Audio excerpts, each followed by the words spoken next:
大家好，欢迎来到丽丽厨房，我是丽丽。苹果别直接啃着吃了。今天分享一个苹果非常好吃的做法，不蒸不炸不烙饼，出锅外酥里软，酸甜可口。自从学会这个做法，孩子天天点名要吃。一起来看看我是怎么做的吧。首先，我们准备一个苹果，把它放入大碗中，淋少许清水，把苹果打湿，再撒上1勺食盐，用手搓匀。整个苹果表面都要给它搓洗一遍，因为这个苹果要保留苹果皮，所以一定要给它清洗干净，搓洗1分钟左右。再倒入适量的清水，把苹果表面的食盐给它冲洗干净，洗净后控水捞出，放在案板上。先把苹果对半切开，再给它分成4份，再取一小块苹果，用小刀把苹果核去掉，苹果核有微毒不能吃，去核后再把苹果切成薄片，再切成细丝，最后切成苹果丁，像视频中这样就可以。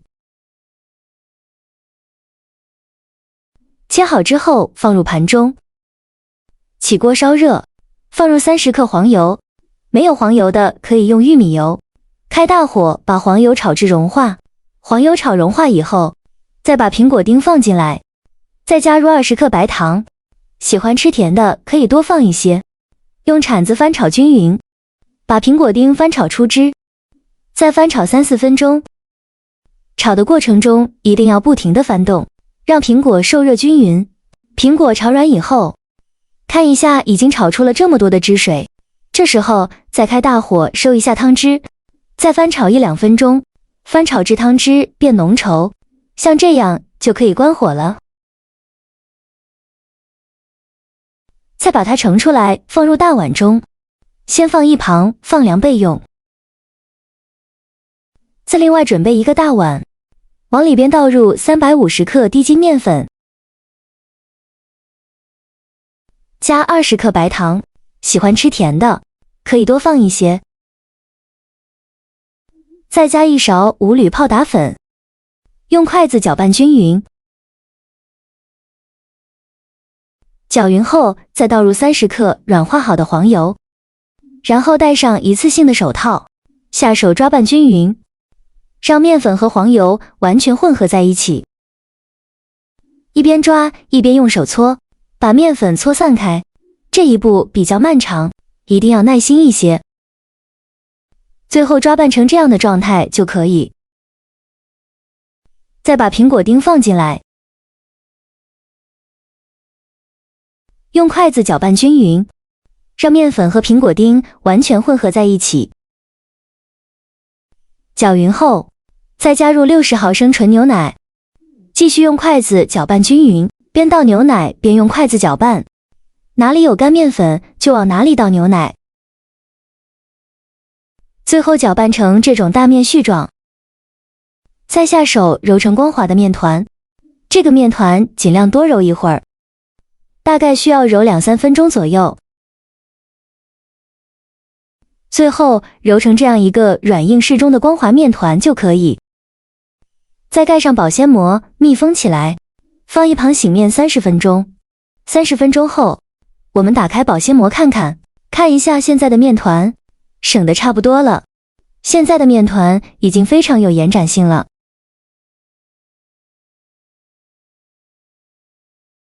再把面团取出来，放到面板上，用手轻轻按扁。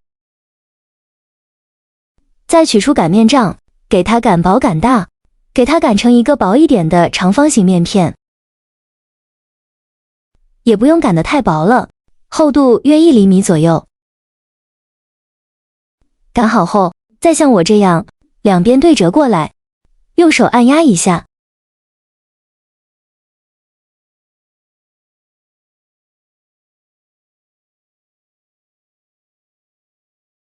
然后继续用擀面杖，给它擀薄擀大，给它擀成一个长方形的面饼，尽量擀得薄一些，厚度约1厘米左右。擀好后，在两边对折过来，再给它整理一下，然后用手轻轻按扁。再取出擀面杖，给它擀薄擀大，给它擀成一个长方形的面片，尽量多擀一会儿。这样重复折2到3次就可以，这样做出来层次丰富，口感会更好。最后擀成这样厚度的一个长方形面片，厚度约1厘米左右。接着准备一个这样的模具，用这个模具在面片上用力一压，给它压出一个小饼的形状。压好后再把模具取出来，接着压下一个小饼，直到压满整张面饼就可以。然后再把边角料取出来，如果边角料多的话，再重复给它擀上几次。压好的小饼呢，给它稍微整理一下，整理的圆润一些。整理好以后，准备一个烤盘，在底部铺上一张油纸，把做好的小饼放入烤盘中，中间要留些空隙，防止粘连在一起。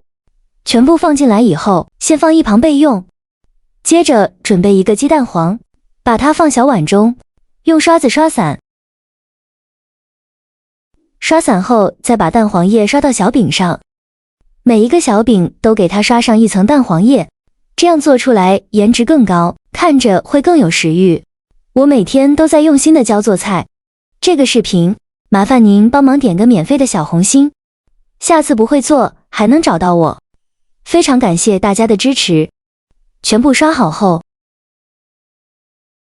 在小饼表面再撒上一些杏仁片，点缀一下，每一个小饼上面放3到4张的杏仁片，这样做出来会更有食欲。全部放好后，像这样就可以。烤箱提前预热5分钟，把它放入烤箱中层，上下火180度烤20分钟。时间到，我们打开盖子看看，哇，好香啊！浓浓的果香味扑鼻而来。看一下颜色，金黄金黄的，像这样说明就已经熟了。再把它取出来放入盘中，就可以美美的享用了。像这样非常好吃的苹果酥饼就做好了。刚出锅时，香气直往鼻子里钻，闻着就馋得不行。再瞧那饼皮，金黄金黄的，色泽诱人，表面用杏仁片点缀，颜值提升了好几个档次。拍照发朋友圈超好看。咬上一口，酥皮酥的掉渣，口感层次丰富极了。里面的苹果内馅软糯香甜，酸甜的苹果味在口中散开，与酥皮搭配的恰到好处。杏仁片的加入，又增添了一丝坚果的香脆。每一口都是满满的惊喜。真的太爱这个苹果酥饼了，简单易做又美味。下午茶来上一块，搭配一杯咖啡，幸福感爆棚。早餐吃一块，搭配一杯牛奶，营养满满。做法真的是没有任何难度，喜欢的朋友一定要收藏起来试一试哦。好了，今天的视频就分享到这里了。这个视频麻烦您帮忙点个免费的小红心，下次不会做还能找到我。非常感谢大家的支持。